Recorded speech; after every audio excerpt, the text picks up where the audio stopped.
to my channel. My name is Ada. It's such a pleasure to have you all. Welcome, welcome, welcome. How was your weekend?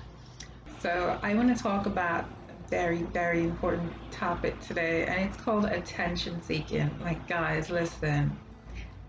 There are so many ways to pick up on attention seeking vibes. One of it is drama. Anyone you notice that has a lot of drama about their attitude, behavior, best believe they are seeking attention. A little drama is every now and then, here or there. Doesn't really hurt, right?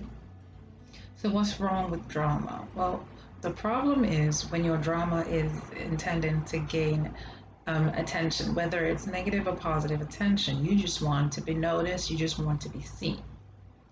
Now, this is something for people with low self esteem or at best children. For children, yes, they want to be noticed. They want you to play with them. They want you to see what they're good at. They want you to be a part of their world. They think the world revolves around them. And it's fine as long before 7 because they're still exploring their world and they are trying to check boundaries and test boundaries. What happens when this turns out to be an adult? For an adult, it means there was definitely flaws in their upbringing, such as family dynamics where there was a lot of infighting, a lot of drama, basically. People were loud, yelling at each other.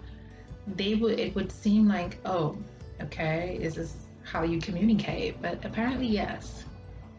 So, attention seeking can be a dangerous thing because it's pretty much close to this narcissistic, sociopathic style of personality styles. And you want to be careful when you're dealing with an adult who is completely immersed in attention seeking behavior because it can be exhausting. That's the biggest thing with attention seeking. Over time, you get tired of it, you get exhausted, and you pretty much predict that they are doing certain things just for attention. And you feel like if you want attention, you could just ask. You don't have to put up these kind of theatrics just to get attention. It gets old really fast. Another thing about attention seeking is when people are seeking to control and manipulate others. Yes. Often kids, especially toddlers, will throw tantrums just to have things go their way. Good parenting is for you to spot it and check them, yes. However, as an adult, when someone starts to throw tantrums or tries to manipulate you or guilt trip you, okay? Oh, you don't do this for me. Every time I ask you to do something, it's such a big deal. Never mind, this is the 110th thing you're doing, and they still have the nerves to say you don't do anything for them. Check that attitude, okay? Be careful about attention seeking because often it will attempt to manipulate and control the subject into doing what they want. This is destructive and narcissistic. You often find this type of attention seeking in narcissists in relationships. I call it narcissistic relationships. There's nothing you do that's ever enough. You must always prove your love. You must always prove your loyalty. You must always prove that you love them. There's no one but them. The jealousy, constantly trying to comfort them, constantly trying to reassure them will eventually tire you out. Because this attention seeking has been taken up a notch to manipulation and control. And another reason why people would engage in attention seeking behavior is out of jealousy. Remember, we talked about drama just because of the excitement, to be the center of the crowd, to be the talk of the town and stuff like that. The other one, as we discussed, is of course manipulation and control. You want things to go the way you want. You want people to do what you want. Equally dangerous. The other reason behind attention-seeking behavior is just outright jealousy. Usually with a partner or with even best friends, platonic or romantic partners. If you find that your friend or partner or someone you know, could be at work, could be jealous, attention seeking out of jealousy stems from the fact that You want what someone else has, so you throw up such a storm just to get everybody to notice that, hey, I can do this as well. It's not such a big deal that they can do so and so and so, you know.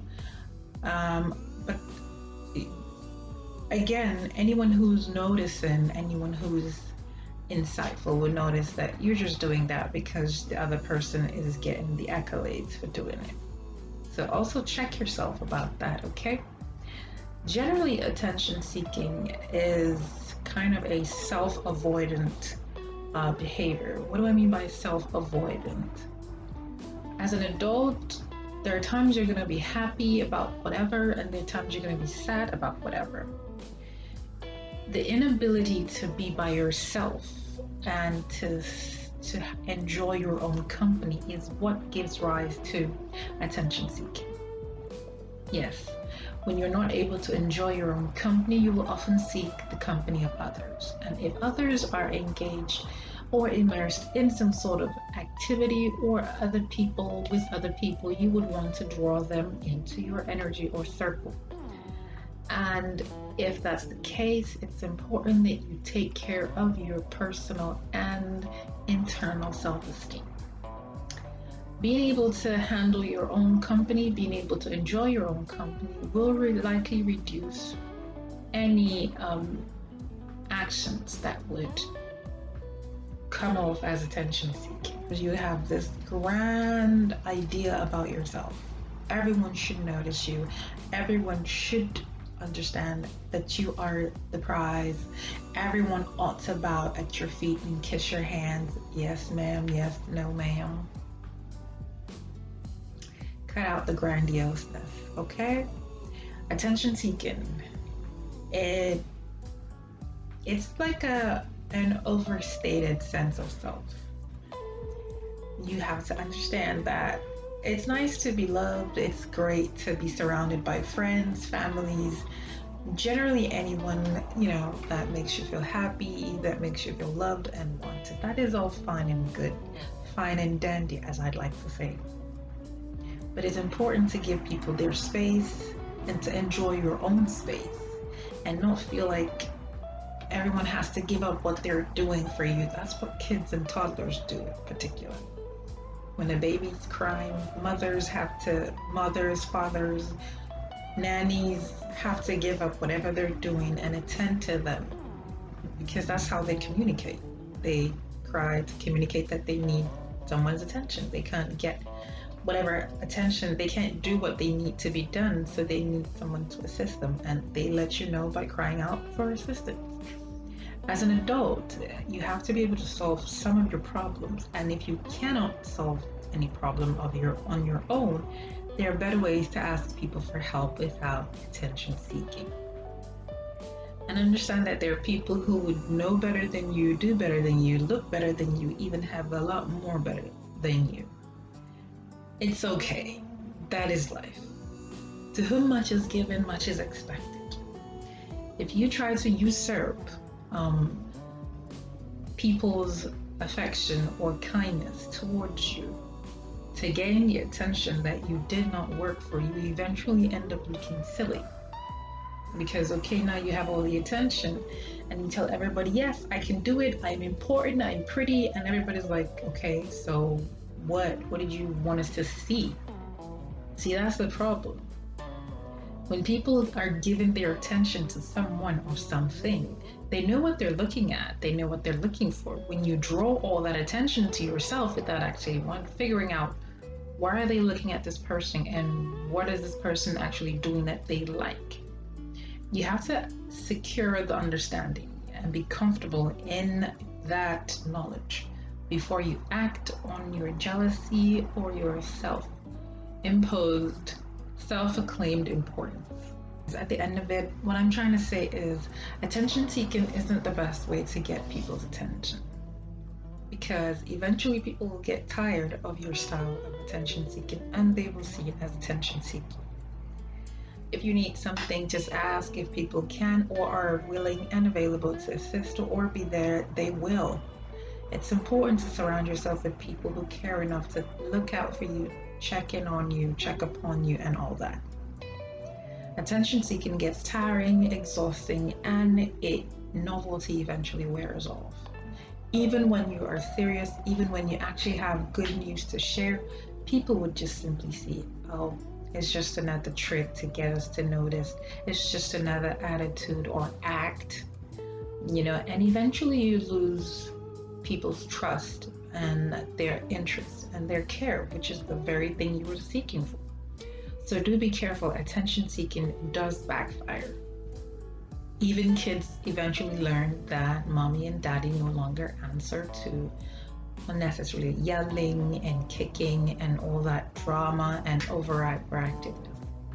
See, that's the thing. With kids, they start to see what works and what doesn't work.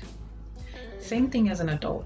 And this is how kids grow up. They know that there's nothing they can do to get mommy or daddy to buy them this. There's no point in wailing in the middle of a store just to get everybody's attention and embarrass mom and dad. Hey, some mom and dads don't care. You can yell all you want. When you're done, come back to your senses. So as an adult, understand that there's a limit to attention seeking. And once you pass that limit, you find yourself that you are working against yourself. And even when you actually need the attention, you would have lost people's trust. You don't want to do that. Trust and time are very precious commodities. Try not to waste it just because. So guys, it's a quick and short video. I just wanted to talk about it because I have seen firsthand what it does, how exhausting it gets, and the repercussions, and the consequences are pretty not nice. Let's say it's the opposite of what anyone with this attention-seeking behavior would expect. So until my next video, stay cool in this hot summer vibe over here, and take care of yourself. Don't forget to check out my other videos and stay mentally healthy, guys. See you in my next video. Bye.